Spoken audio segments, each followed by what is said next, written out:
Shit, we're recording now. We're recording. Neil, welcome to Paralytic Activities Podcast. And tonight, people, we have got Paranormal Ale, as per normal. Orange has another story. Orange spills the juice. Well, you bloody better have. I can tell you that. You better have. I'm scraping the barrel here, John. Is that what it's called? The Yeah. scraping the barrel incident. We delve into the origins of the Annabelle doll, Neil. The Annabelle doll. Well, I'm going to ask you about what you think about haunted dolls in a bit. So don't keep it under your hat before we get started. You silly arse. I'll give my verdict on the new Beetlejuice movie, Beetlejuice. And our good friend, Quentin Pinkerton, adds us another dead celebrity in our own MTV Crips. It's Neil, is it Crypt? Crypt. Crips. No, it's not Crips. Crips. Crips are someone who can't speak properly says, can I have a pack of Crips from the bar? Yeah. Crips. Crips. Crypts. Yeah. Crips. Crips, yeah. Orange, on that bombshell right there, just say, bloody eat it. Hit it.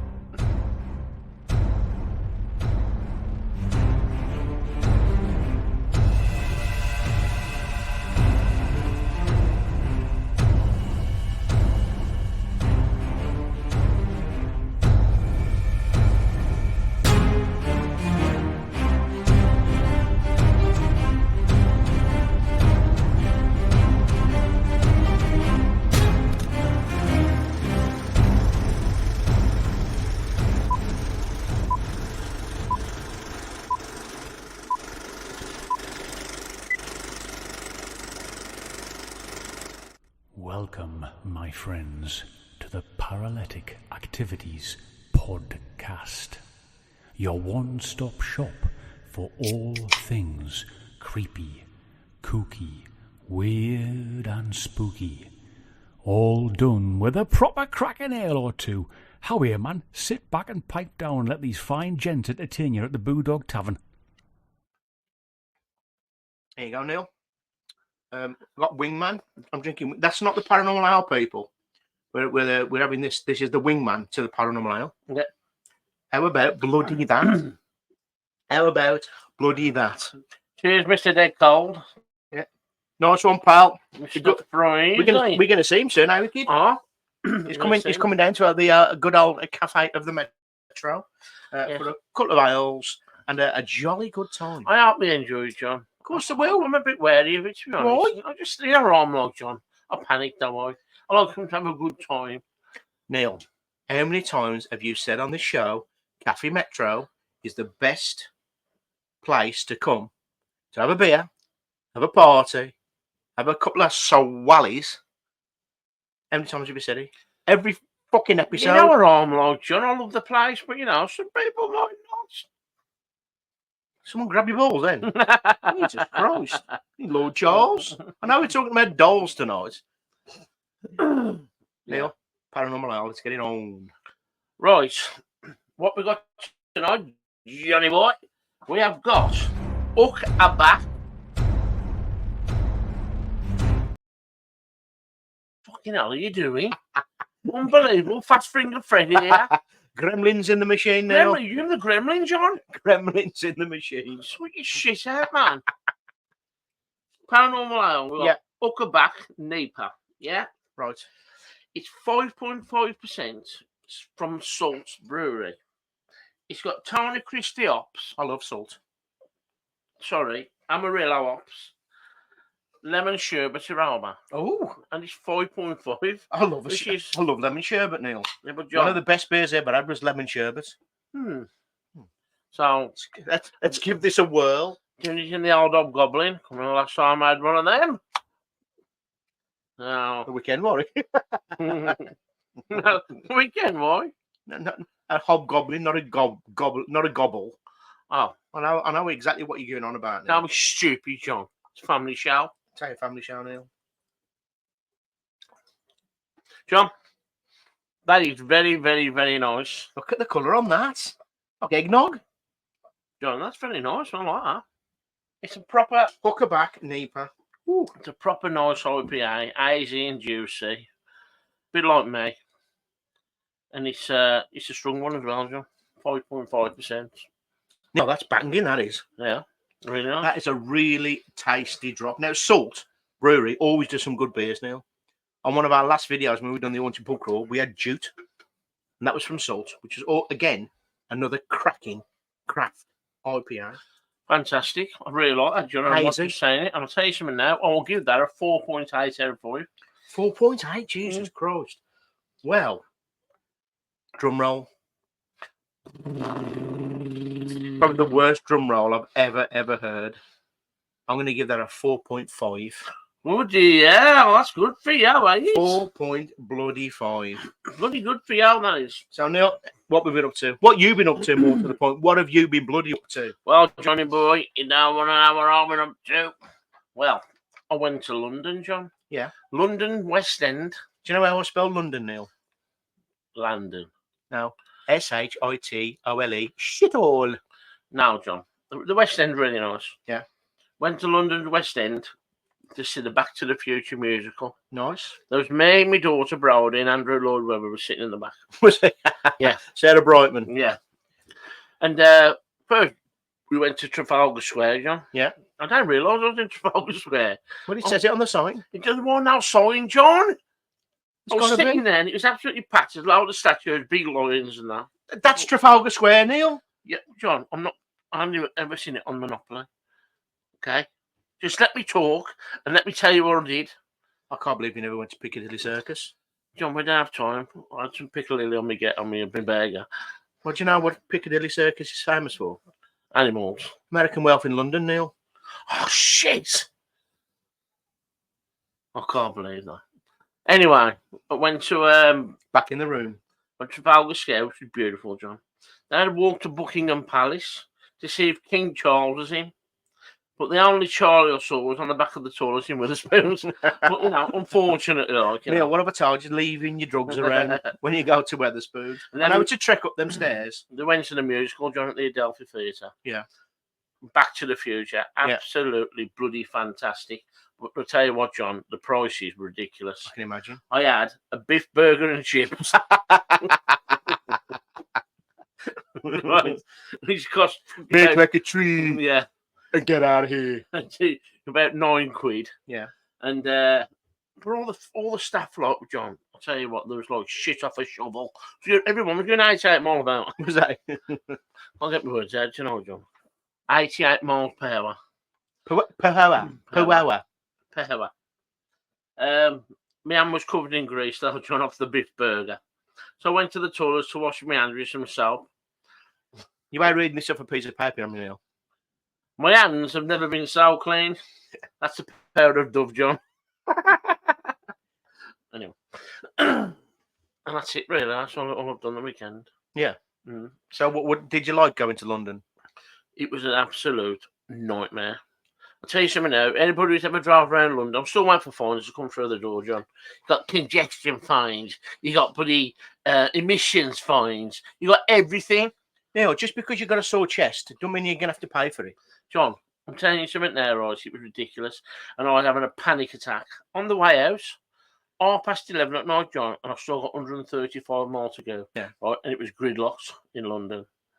And it was just ridiculous, honestly. I'll never, ever drive there again. I had the place. Never in a million years. I don't mind going on the old train of Rooney, but I'm not going to drive there ever again. I could have got off at Charing Cross. Yeah, you should have done. Or Euston Station. Yeah, you choked. Don't need to be choked, John. Take that far of a walk. Hey. No, Oh. no, take that far of a walk. It leaves you on Broad Street, you know. Yeah. Not Broad Street, West End. The West End. All right. But, yeah, there was all sorts of weirdos there. And then you turned up. And I turned up, yeah. But, yeah, fantastic. The musical was absolutely brilliant. It was 4 hours from the front, John. Yeah. You know, I could have actually touched the DeLorean. It was that close, you know. But it was absolutely packed in there as well. What would you give it out of 10 as John, a show? it was full to the flex capacity. Was it? Now, why did you got to pay a fine for having like a stuffy nose and a bad chest? Or the congestion. The congestion charge, yeah. Because London's just my sat nav on my car must be 10 years out of date, and he kept sending me down dead ends. So, Did he? honestly, it was just ridiculous. Oh, no. Yeah, it was a good day. When I got back, I kissed the ground in Warsaw. Just so I got back safe, you know. Beautiful, beautiful. Do you remember last week's show? Um, The Cannock Chase Part 2 yeah, and the Cannock Chase Werewolf. Yeah. yeah, Remember that? yeah. And you still don't believe in the Cannock No. Chase Werewolf, right? So our good friend the Riddler, yeah, our cryptid expert, he's got something to share with us Oh, it. regarding werewolves. Was he? Check out this theory, Neil. Pin your ears back, people. Here's our very own the Riddler. All right, me mons. It's been a while, late. Sorry, Neil. Welcome back to the Cryptid Factor. Now, this week, I'm going to be going a little bit different. So, listen to this. It's going to take a lot to drag me away from you. There's nothing that 100 men or more could ever do. So why is the singer of Toto's Africa not with her now? Have a listen to this. In the song, why is the speaker in Africa in the first place? He's hoping to find some long forgotten words of ancient melodies. He's a student of the occult. And why has he gone to Africa, leaving his love, in order to hunt obscure folklore?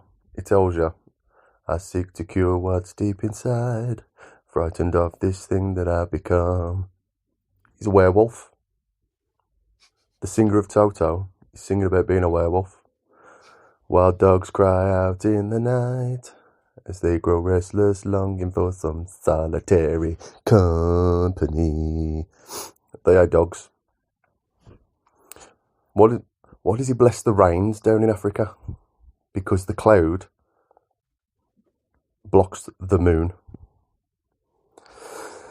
So, Africa is about a lovesick werewolf in Africa seeking out ancient lore to find a cure for his unfortunate condition. What do you think of that? Because I think it makes perfect sense. But what do you think? Let us know. Ta-da, me mons. So basically, Neil, the song Africa by Toto, yeah, is singing about being a werewolf. This is the theory. I've Googled it and all that, and there's a lot of people saying, yeah, it's right. Read the lyrics, listen to the lyrics. The main character of the Africa song is a werewolf, and he's gone to Africa to get rid of his curse. I've never even realised. Neil, not many people have. I'll just sing the song, you know what I mean? Yeah. Now you're going to look into the lyrics, and everybody's now is going to look at the lyrics and say, do you know what? There might be something in this, you know. And they're called Toto because of Era of Wizard of Oz. Could be. Got a chance, eh? I don't know. Unless they just can't spell it. It's supposed to be Tutu. And they sing his name Desmond. I don't know, Neil. I really do not know. But talking of the Riddler and sending us a message, Neil, you'll never guess what. Oh. Our good friend, our ghost detective, Quentin Pinkerton, has only got us another dead celebrity. And how's he done that, John? Because he gets them through the other side, beyond the veil, yeah? And he gets them to speak through a spirit box to tell us all about his crypt in MTV Crypts. Yeah. Yeah, do you know what I guess who we got tonight, Neil? Give me a clue. It's our Lionel Blair.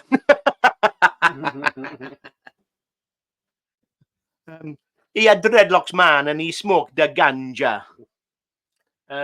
Charlie G. Only G. Yeah. Remember her? Yeah. How did she get on TV and where is she now? Well, you know what the G stands for, don't you? I don't know. What's Gyro. Pony Gyro. Wow. I bet she works on the Aldi now. That's how much she does, yeah. God knows. Africa. Yeah, man. I guess who we got? It's got to be. It's Bob Marley. It's Bob Marley, Neil. Quentin Pinkerton has only got a voice from the other side, Neil, from the reggae legend, Bob Marley. Bob Marley's going to tell us all quickly. It's only a quick one. All about his crypt. Take it away, Bob. Wagwan. Welcome to me a crib, you know. Me a Bob Marley. No woman, no cry. Alright. Now over upon the corner by me ganja bush is Audio Badrick. And over there me free little birds, you know. Through the doorways where I rate my music. It's called my jamming room. Now wagwan. Over there's me Jamaican flag. With a big hole in it, alright? That's where I shot the sheriff. Now the back there is my bobsleigh. My good friend Sankan is lucky he donated it for me. You gotta rise above it. Now me are gonna chill Winston with a red stripe and a herbal remedy. So left me now. Alright. You're right there, Neil. We lost you for a bit. Are you crying? That Marley's ghost, bloody chap. It's Marley's ghost. Neil, where did we get this from? Where does our ghost detective get all these dead celebrities from, Neil? Well, do you know what, right? There was good people in our life and the good people in the afterlife, Neil, and they're very cooperative. You know what I mean? I've got no words for that, John. Have you not? No, I have got no words. Really? That's surprising. That is surprising. Oh, God, man. Now, Neil, we're talking about the other side and ghosts and all that kind of stuff. We're going to just quickly mosey on down and talk about haunted dolls, Neil. Orange, what are your initial thoughts when I talk about, like, haunted dolls and stuff like that? What are your initial thoughts? Right, we've been to a few places where they have so-called haunted dolls, yeah? I've never had a connection with any haunted doll. I'm not saying that... Well, it's been a while, Neil. Yeah, but John, you can't say... I ain't saying that it does not happen and it ain't true. Yeah. Yeah? Uh-huh. But to me, unless I see it or feel it in my own eyes... Feel it in my own eyes? Feel it? You want to feel it with your own eyes? No. You know, I'm sitting on the fence again with this one. All right, scarecrow boy. I am. You know...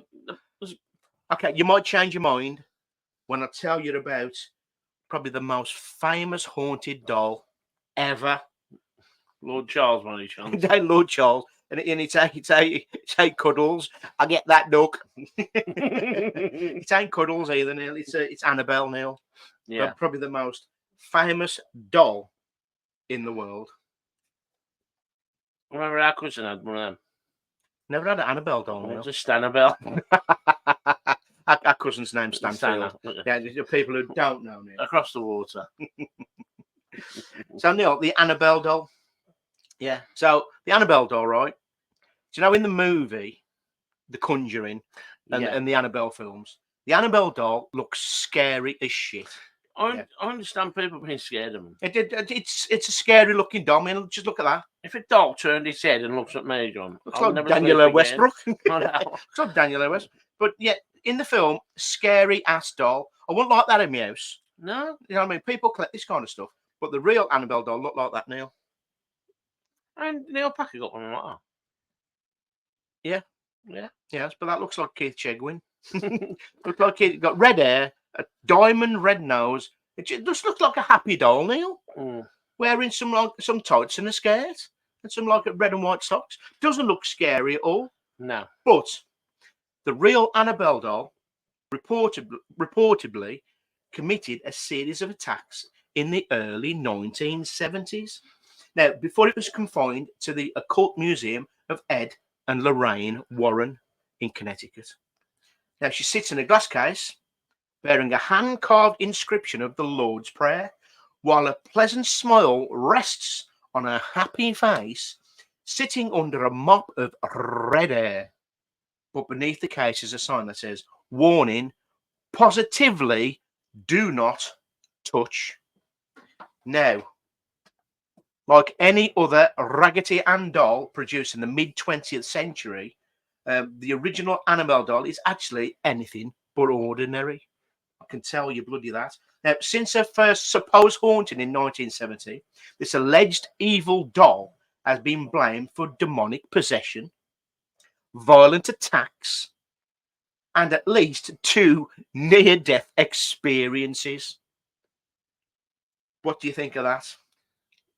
Personally, Yeah, a load of shit. Neil, it's all true. So Whatever, John. It's all documented, Neil. How can a doll that's got fluff inside it run about with a knife that's heavier than him? Whatever it is. Jay got a knife, Neil. What's he attacking with, John? With the power of a mind. What mind? The fluff he was on about. Fluff? Are you trying to say Ed and Lorraine Warren were full of shit? Well, yeah, I do, yeah. I'm getting very sceptical, people, I'll tell you. But just how much of the Annabelle story is real? Is the real Annabelle doll truly a vessel for a demonic spirit in search of a human host, or is it simply a child's toy used as a prop to wildly profit ghost stories? So you're gonna veer to the latter, aren't you? That basically it's just used to make ghost stories. Basically, that is kind of what you're. Maybe, John. That's what you're kind of heading in, aren't you? Money talks, mate. Money talks and bullshit walks now. And in the 70s, you could probably get away with the bullshit more than you can now. Oh, yeah, 100%. Unless you're a politician. So, as the story goes, the Annabelle doll had been a gift to a young nurse named Donna. It was from her mother, Neil. Now, on her 28th birthday, a mum gave her this doll. Why's she giving a daughter a doll when she's 28? You know, I really don't know, John. Surely you'd like, a nice little box about Chanel 5 or something, or a bit of, or Charlie. Not that Charlie, Neil. The perfume Charlie. Not a bloody doll, a Raggedy Ann doll. I remember no one is haunted. I bought a doll when I was 21, John. Neil, yeah, but it took you 3 days to blow it up. They last long. I was out of breath. It's the only blow-up doll I've ever known you had to rinse out. Come on, John. Anyway, so it bought on her 28th birthday by her mother. Now, Donna, apparently thrilled with the gift, I doubt it very much, brought it back to her apartment that she shared with another young nurse named Angie. Angie. But before long, the 2 women began to notice that Annabelle seemed a bit off, Neil. A bit off. Like coming out in spots, is Annabelle seemed to move around the room on her own accord. Donna would sit her on the living room sofa before leaving for work, only to come home in the afternoon and find her in the bedroom with the door shut. Oh, wants a bit of time to herself. Tipping points on Here we go. Has found Donna's rampant rabbit under the bed. That's what has done. The dirty doll. That's what has done. Now, Donna and Angie then started finding notes, Neil, left throughout the apartment, reading, "Help me." Now, according to the women, the notes were written on parchment paper, which they didn't have. So where was the parchment paper coming from, Neil? Telling me it should be W.H. Smith, some more a fucking book. I don't know, Neil. I have no idea. But Angie and Donna said that they didn't have any parchment paper in the apartment. And so where is Annabelle, the doll, who's joined herself in the locked room with the rampant rabbit? Where's she getting this paper from? I don't like to say much, John. Why? If this is why you're here, I need your opinion, Neil. This is my opinion, John. It's a load of fucking shit. Okay. I'm sorry, but it is. It's a doll that's got fucking stupid, fluff in its legs and its arms, John. It's got no muscle. It's going to walk about and write fucking letters and frig itself in the fucking room.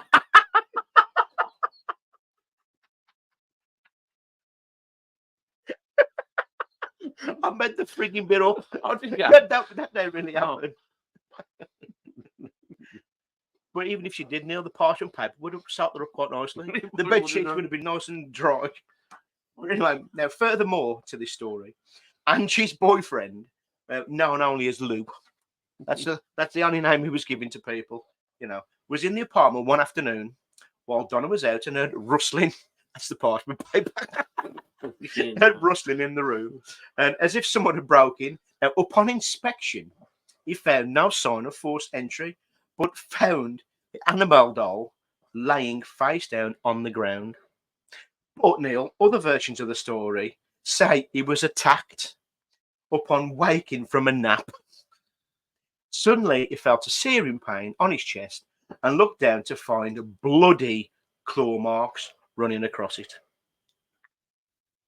Annabelle, Neil, there's something going on in that apartment, whether you like it or not.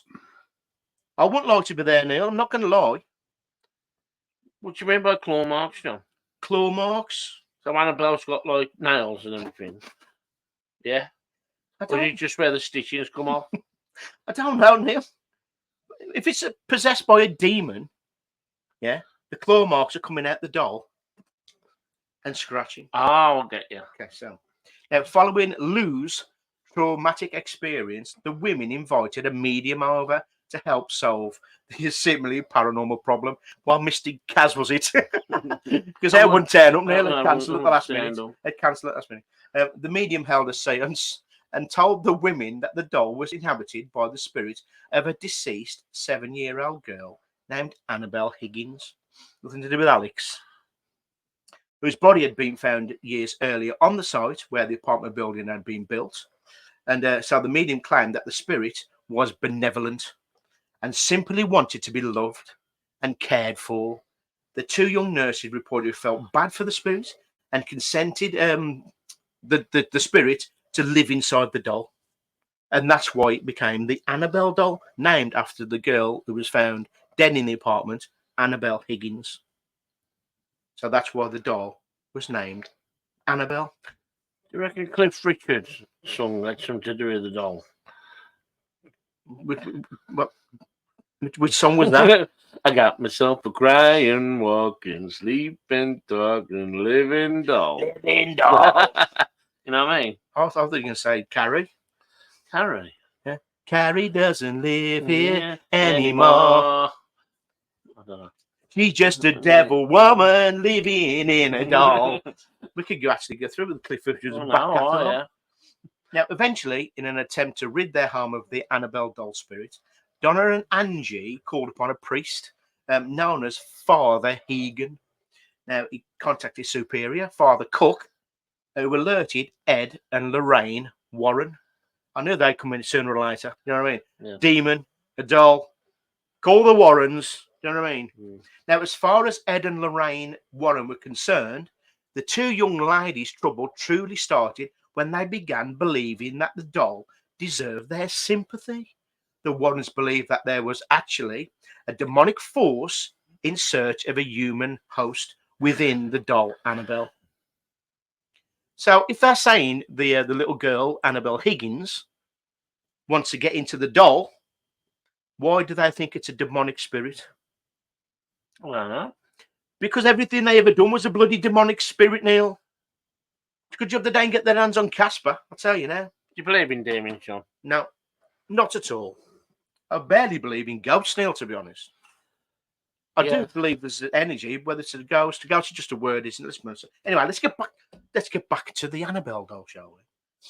Now, these are the words of the Warrens, Neil. These are the words of the Warrens. Spirits do not possess inanimate objects like houses or toys. They possess people. An inhuman spirit can attach itself to a place or object, and this is what occurred in Annabelle. This spirit manipulated the doll and created the illusion of it being alive in order to get recognition. The spirit is not looking to stay attached to the doll. It was looking to possess a human host. So he went into the doll, Neil, but he didn't want to stay in the doll. He gave out the impression it was a little girl just so he could possess the person who was holding the doll. Basically, that's the top and tail of it. I do, but the problem, there could be attachments to dolls, yeah. Yeah. There could be. But I don't believe, the heads move and their eyes move and all that shit. I don't believe So that. she John. she can't walk around the house like Chucky. Yeah, I don't believe that. Really don't. So what's the point of having a possessed doll then if it can't do anything? I don't That's saying know. that any doll can be possessed. Yeah, maybe. But when you're saying there's claws coming out, you Now know, that's just a loose testimony. Now the Warrens ordered an exorcism of the apartment to be performed by Father Cook. Then they took Annabelle out of the apartment to a final resting place in their Neil, occult museum. Now, following Annabelle's removal from Donna and Angie's apartment, the Warrens documented several other paranormal experiences involving the doll. The first, just minutes after they took possession of her, after the exorcism of the nurse's apartment, the Warrens buckled Annabelle, put the seatbelt on her, put the seatbelt on Annabelle into the back seat of their car, and vowed not to take the highway in case she had some kind of accident causing power over them and the vehicle. So on the way home, Lauren claimed that the brakes either stalled or failed several times, resulting in near disastrous crashes. Lorraine claimed that as soon as Ed pulled holy water from his bag and poured it over Annabelle the doll, the problems with the brakes disappeared. fucking bullshit. That is rubbish. It was WD-40, or It was, yeah. That's what it was. Now, upon arriving home, Ed and Lorraine placed the doll in Ed's study. They reported that the doll levitated and moved about the house, even when placed in a locked office. What is it with levitation and the paranormal, Neil? John, Do you think David Blaine's a ghost? He's always he might levitating be, he in. might be, but I think Michael Jackson was as well, what he's now. But, you know, he used to levitate there. And when did he levitate? You seen him? When? He used to levitate, Johnny, when he used to angle, fly through the air. I've never saw Michael Jackson fly. Really? No, have you? Well, he looked like he was We're flying. going to discuss this later in the pub. He looked like he was flying. No, Neil, that was his shoes were stuck to the floor. A smooth criminal. Yeah. It looked like he was... He wasn't flying. That was Yeah, his but feet were on the bloody on terra firma. Jesus Christ. The Warrens had a specially made glass and wood case constructed, upon which they inscribed the Lord's Prayer and St. Michael's Prayer for the rest of his life. Ed would say a binding prayer every single day and night just to make sure that Annabelle don't piss around. None of this levitating shit in my museum. Thank you very much. Now, since being locked up, Annabelle the doll hasn't moved again. Surprise, surprise. Though it has found ways to reach out. Once a priest who was visiting the Warrens Museum picked up Annabelle and discounted her demonic abilities. Ed warned the priest, "Oi, now!"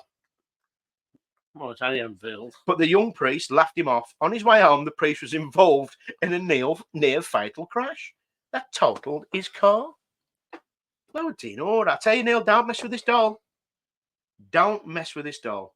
Now, he also claimed just before the crash, this is going to kill you, Neil, that he saw Annabelle in his rearview mirror.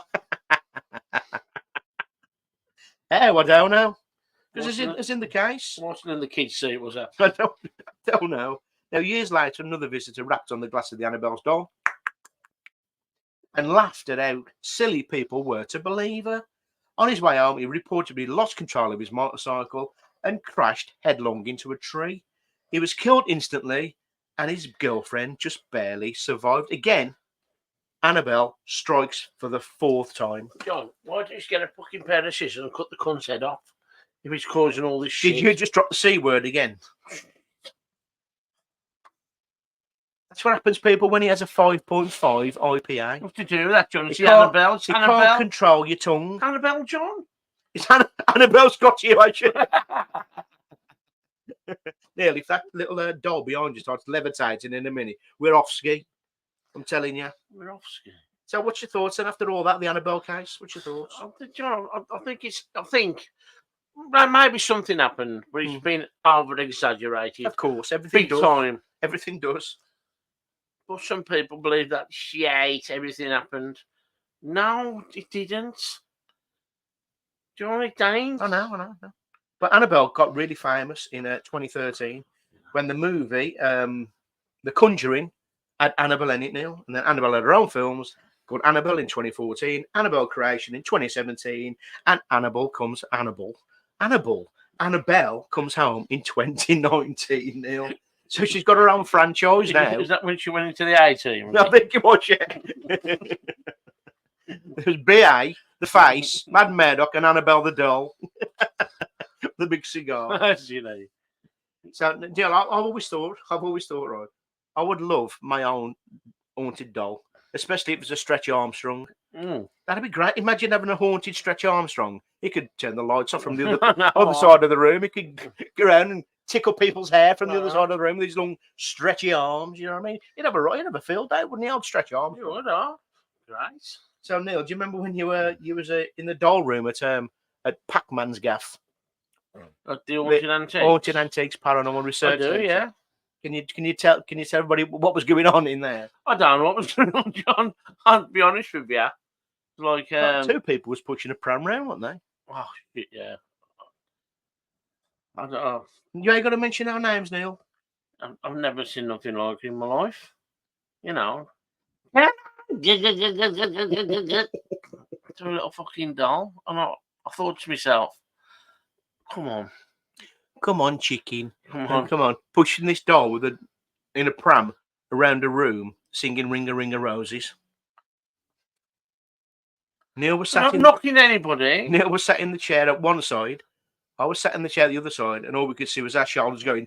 You know what my shoulders were doing, that, John? Why? I was changing the nappy on one of the dolls.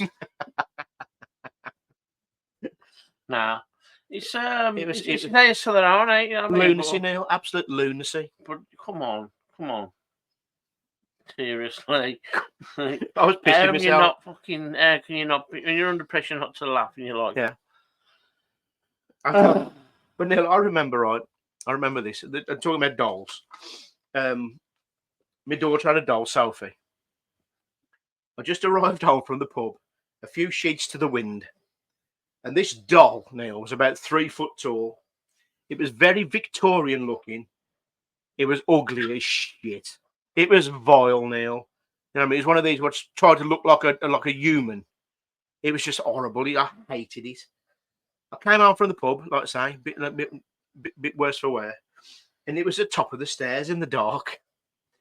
Just a silhouette was visible, Neil. I nearly drawed mud. I must have floated 3 air biscuits.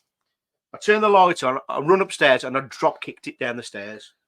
And all I could hear coming from the bedroom was our Sophie laughing. She put it there on purpose, Neil, because she knew I hated this pissing doll. But it was a silhouette, Neil. It looked like a person. Well, 3 foot tall, John. You know what I mean? All right. A reflection.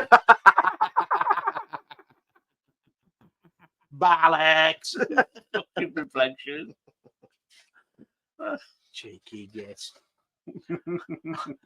On that bombshell there, people, we're going to move on to a little section we called Orange Spills the Juice. Now, Orange here, to my right, he's the most unluckiest and clumsiest person on the ruddy planet. So, Neil, what is this incident you've got today? Well, it wasn't me, John, but I was there, and I think you was there as well. Was I? It was, right, yeah. Well, now we borrowed your shirt, there. Oh, yeah, he borrowed my shirt. That's correct. So it's that one, the manhole incident. Well, there's me, Scott Wacker Walker. We were going to the zone in Warsaw. Yeah. A bit of a rough nightclub at the time when everybody was scrapping each other. Yeah. And we took a shortcut up the grass verge. And it was a bit of a mess. It's like, not being funny, but the gypsies had been on there and the left. Everything, all sorts of shit everywhere, John, behind. And I think Scott was looking for anything left that was worth anything, to be honest. Scruffy, yes. So he was actually after something. No, he was. I'm just joking. What the gypsies had left behind. Yeah. Jesus Christ. Anyway, it was pitch black, John, and it was dangerous. And there was a lot of crap lying about. Scott says to me, I'm going to go this way and split from us, John. Suddenly, like the great Soprendo, he disappeared into the darkness, John. I'm looking at him there for. You know, different doing a podcast now, it is black. Yeah, but you're going to be on YouTube now. You got to look at the audience. Audience, John. The audience who are going to be watching. Anyway. I'll see tomorrow, mate. Anyway, he split from us, John, and suddenly disappeared. I thought, I'll go this way. Well, as I went to walk the other way, I got a little torch, and I don't know if I had torch. I found then in the 90s. I don't know if I had a torch. you couldn't say probably a match. Probably a match. And I noticed that all the manhole covers had been took, John. And I was walking towards this manhole cover, and all of a sudden I turned round, and I can hear this voice going, "Help me!" echoing. What Annabelle was he? Fucking hell. Anna with a parchment paper and a crayon. Echoing, John. I'm going, what the is that? So I've gone back, and I've seen this just a pitch black hole where a manhole cover used to be. And my mate must have got his lighter. It was with me. I can't remember who was with me now. Stafford. Got his lighter. Stafford's always got a lighter on me. Got his lighter. And there was Scott. It's got to have been a 20-foot drop, John. It was high. And there was ladders going down, right? And there was a current of water gushing. And he fell down this manhole, right? Because the manhole cover dropped to the floor. And he landed in a gap which was about 2 foot wide. If it had landed the other side and landed in the brook that was gushing, he'd been dead. And he was just lying there, and the blood was pissing out of his face and everything. And his back was knackered. So I've run to the pub, like, you know. As you do. Had a quick pint. Now, run to the pub, found an ambulance. And when the ambulance come, like... Railway Tavern pub, yeah. Scott's in a bit of a mess, John. What he did, he broke 3 bones in his back, I think, and all his head was split open and everything, like, you know, blood everywhere. But I thought he was dead, which is like a bonus that he wants. Hey, you could hear him calling you. How can he be dead if he's calling you? He went quiet, John. You was in the pub now. You ain't going to hear him from there. You ain't going to hear him from there. You had 20 fags. I was in there. He's smoking an amulet when I went back. And they come and got him out the manhole, like catching a big king whale, you know, in one of them, you know, them like when they get the hoist, yeah. And they put him into the ambulance. The ambulance drove off. It's a lamppost. Well back down the manhole on the stretcher. No, he don't. Anyway, we went to the man hospital. Had all his head glued up. Had a bit of a, you know, doing over. Then we went straight back to the zone, John, covered in blood he was. The balance went, you can't come in like that. So I had to borrow my jacket, like, zipped it up and we went straight in, like. But he was very lucky. The 3 bones broke in his back. So he didn't know that at the time. But you know what? He got 18 grand for it. 18 grand. Fair play. I don't think I'd throw myself down a manhole for that. John, so in a way, I was lucky. I was happy that he fell down that manhole because I was walking to the other one. Now, Barney Gumble. Sorry, it's this IPA. Woo, baby. Smells fresh, John. Oh, smells fresh, everything that I do. I was walking to this other one that was covered in sticks, you know, like a booby trap. I've probably got wedged in it, you know what I mean? In the temple in Indiana Jones. John, that's what are you joking? The booby trap the fucking manhole covers. You know what I mean? I've probably got stuck in it, you know what I mean? You know, when they get me out, like. But if I'd have gone down it, Get some butter, stat. If I'd have gone down it, John, I won't be here now to that podcast, or nothing. No, you wouldn't have fell down it. I was walking to it, John. You wouldn't have fell down it now. I would. You would have had your shit together. You would have known that was a manhole covered in sticks. No, John. Honestly, it was that that disguised. You sure there weren't cannibals hanging around? Honestly, John, hanging around the zone. It was scary as shit, man. It was trying to get some scary. fresh meat for the barbie. I don't know. But yeah, that's what happened, and he was lucky to be alive. Scott was very lucky, Neil. Very lucky. Very lucky. Anyway, Neil, you love a milkshake, don't you? I love a milkshake, John. Or a Tango Ice Blast. Oh, I love a good blast. Yeah, I like a Tango Ice Blast. I do, yeah. So Neil, get your choppers round this.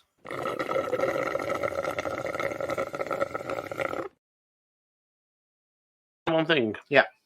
You will not be able to make that stupid sound with the bloody bloody cardboard straws. I hate them, Neil. Do you know when you got a Tango Ice Blast? You ain't even half down the drink and you can't get no more No. out. What Waste is of the matter time. with people?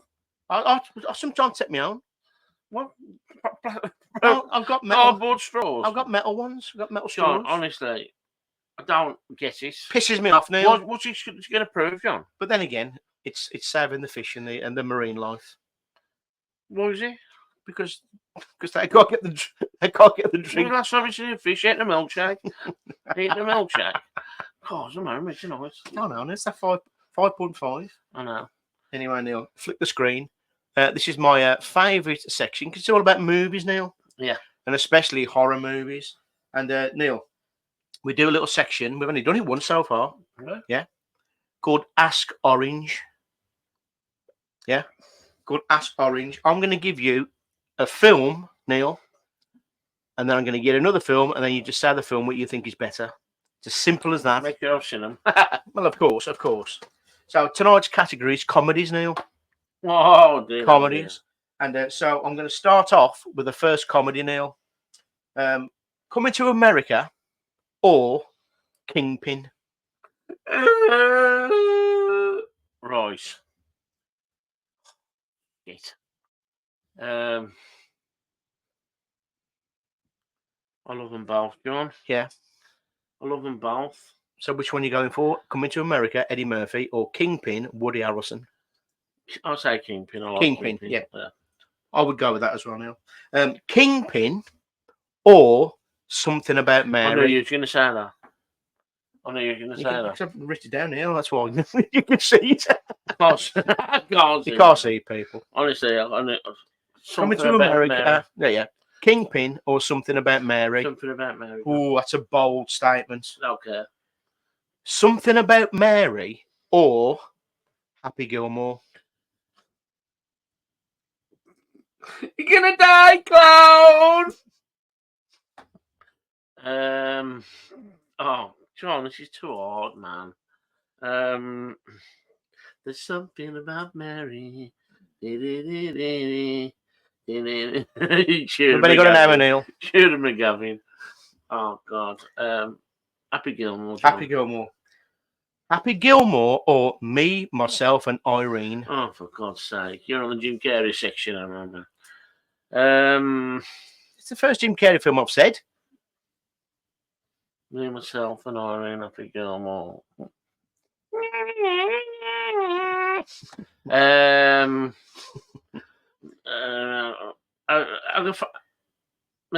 Happy Gilmore, John. Happy Gilmore. Woo! Happy Gilmore or the 80s classic Weird Science. Get. No, you're not going to win anything. You can Weird Science, John. I love Weird Science. Weird Science or Cable Guy. Oh God. Oh God.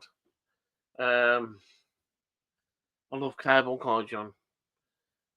I'll say Weird Science because Cable Guy has got like 4 big sections that are really funny. Yeah. But Weird Science is all the way through. You know? Okay. Weird Science or Dumb and Dumber. Dumb and Dumber. Dumb and Dumber. And your last one, Neil, for your favourite comedy. Dumb and Dumber or Ace Ventura, Pet Detective. Either one or When Nature Calls. God, I love them both, John. Neil, this is too tense for me. Too tense for me, I'm John. chomping at the bit here. I'll tell you what, I will say, because I watched it first. I remember going to fetch it from the Indian shop. I was sick at school in 1994. Yeah. Ace Ventura, Pet Detective. Ace Ventura, Pet Detective is your favourite comedy out this list. Yes. Do you know what, Neil? Do you know what, right? I don't think you're too far wrong there. Because when it came out, I don't think I'd ever seen a comedy like it. No, Norman. It was that mental and mad. And Jim Carrey's performance was so over the fucking top. Yeah. It was like, who the fuck is this guy? And what the fuck is this film? Yeah. Like a glow. He just had, Brilliant. different catchphrases in one film. You know what I mean? Yeah. And the way he did it, and how funny he was, and the faces he pulled, And the and hair. everything else is just brilliant. Yeah. You Me know, personally, I would have gone with Dumb and Dumber, Dumb and Dumber, but it would have been yes. a toss-up between Ace Ventura and No, John, I'm kicking myself in a way. Dumb and Dumber. Dumb and Dumber just. So I'm glad we got through that. Jesus Christ. Yeah. So Neil, Sorry, flick Bill. the screen. Now I know that you haven't watched it, Neil, but bear with me. I watched the new Beetlejuice film the other night. Yeah. Have a guess what it's called? I know what it's called, John. What's it called? Beetlejuice. It's called Beetlejuice. Beetlejuice. Do you know it's been 36 years apart? Beetlejuice came out in 1988. Yeah. And this was coming in 2024. 36 years John, apart I now. remember. I could see myself standing outside Len's shop in Walsall, probably the age of 14, 13. And I remember the film coming out, and I was too young to go and see it because it was a 15, I think it was. Maybe. And I was scared to go in case I got turned away. At the ABC cinema, Walsall, in which is a Walsall. Poundland now. You know, it's a Absolute now. disgrace. And I remember What's this country coming to? me, Mark, and Woogie. We were going to go Something about Mary. Yeah, That Woogie. yeah. And I really wanted to go and see it, and I can't Yeah. believe it's 36 years ago. whatever it is. 36 years apart, Neil. Shocking. Obviously directed by Tim Burton. Stars Michael Keaton, Winona Ryder, and the new up-and-comer from Tim Burton films, Jenna Ortega, who played, obviously, Wednesday in Wednesday, also by Tim Burton. So, Neil, this is my verdict on the film. Okay? So, did this new movie, Beetlejuice, live up to its predecessor? I hear you all ask. I hear you lot ask. Does it live up to its predecessor? Now, in some ways, yes, but in some ways, no. Visually brilliant. More screen time in the afterlife is seen, which is a good thing. It's gory. It's funny. Well, it's kind of funny. There's a decent enough plot going on, and there's a few shots to the original to keep the fans of Beetlejuice happy. He has all the tropes to be a Tim Burton classic, but most of all, Michael Keaton steals every scene as the gross, dirty-minded sleazeball Beetlejuice. He's in his 70s now, isn't he? I have no idea. Neil. I think he's about 74. But he looked 170 in Beetlejuice. They don't have to put no makeup on him. They just dyed his hair green. But Neil, it was very slow getting started. Now Beetlejuice doesn't really show up till 30 minutes into the film. Obviously, he shows up in little quick sequences, but he hasn't exactly shown up to the party yet, if you know what I I'm mean. the time they're keeping you on the edge of your seat. Yes. Now, there's too much time spent on the funeral of Lydia's dad, who no one gives a rat's ass about, because one, he was a fucking sex offender anyway, and the plot line of Beetlejuice's wife, even though she was a bit of a corker, and a dead cop actor, did not need to be in the film whatsoever. Took way too much screen time up. Now, there's a scene there in the film. It's the wedding. Lydia, Winona Ryder, and Beetlejuice, Michael Keaton, they're getting married. They got no choice. That's the way the plot went. Neil, it was excruciating. It was this movie's Deo, from the original. Yeah, that moment. In my opinion, it didn't work. It went on far too long. I was in the cinema watching it, Neil, and if I could have crawled up my own arse, I would have done. It was that excruciating. But with all that said, it's the best Tim Burton movie I've saw for donkey's years. Would I watch it again? Yes. As there was so much going on, probably too much going on. It was a bit of a mess, a lot of it. There was that much going on. But I probably missed loads, and I would probably enjoy watching it a second time more than the first time, and not in the cinema, because I'm not crawling up my own arse anywhere. So there was a scene, Neil, and it was all about the soul train. You got to take your soul, but you got to get on the soul train. Neil, fucking brilliant. Is the soul train dancers, and the train was the soul train, disco and all that kind of shit. Neil, I loved the two scenes with the soul train. It was bloody classic. So on that bombshell right there, Neil, I will give Beetlejuice. First of all, I'll give the original 7.5 out of 10 because it was original, Neil, when it came out. Oh, You know, and people still talk about it now. yeah. You know, 36 years ago, Mm. people were so excited for Beetlejuice to come out. Yeah. So I'd give the original Beetlejuice 7.5 out of 10. I will give Beetlejuice. I've got that right. Beetlejuice, yeah, Beetlejuice, but the new one, I will give that 6.8 out of 10. I don't think it's as good as the original, even though I think the original is probably still overrated, but it's got really good moments. But I think this one was just too much going on, and it was a bit. It lacked that love. You know what I mean? But would I watch again? Yes, because I probably missed loads because I was too busy with my own arse. Majority of the film, if you know what I mean. But it's a fun watch, Neil. You'll like it. You will like it. Right, so yeah, boy. Well, you can watch it, Neil. It'll probably be on the dodgy box soon. Better not say that, Neil. Better not say we've got a dodgy box or anything like that. So yeah, Neil, I recommend it. Watch it and make up your own opinions. Oh, That's yeah. all I've got to say about that. But yeah, on that bombshell, Neil, any last words? And we'll wrap up this episode. Not really. I ain't got much to say, to be honest, Sean. Thanks, Robin Gibb. Still thinking about Beetlejuice. So, Oh, yeah. Yeah. That's about it, really. Okay. My Thanks. mind's gone all scrambled. Thanks for your input there, kid. Okay, Annabelle, don't you know? I can't get I'm it telling again. you. I've got to go out by myself tonight. Do you want to take one of self-indulgence, just protection? John, if Annabelle's sitting at the end of my bed, mate. Well, it's been a while, Neil. She'll probably run for the hills. Come here, you little bastard. Blah, blah, blah, blah, blah. Yeah. Snowman. Hey-o. Snowman sing chasing a dog now on the playground. Actually, that was one of the films, I guess, the horror title. Was he? Anyway, on that bombshell, Neil, please, people, share the podcast. Leave any comments if you want to on YouTube or on Facebook, etc., etc.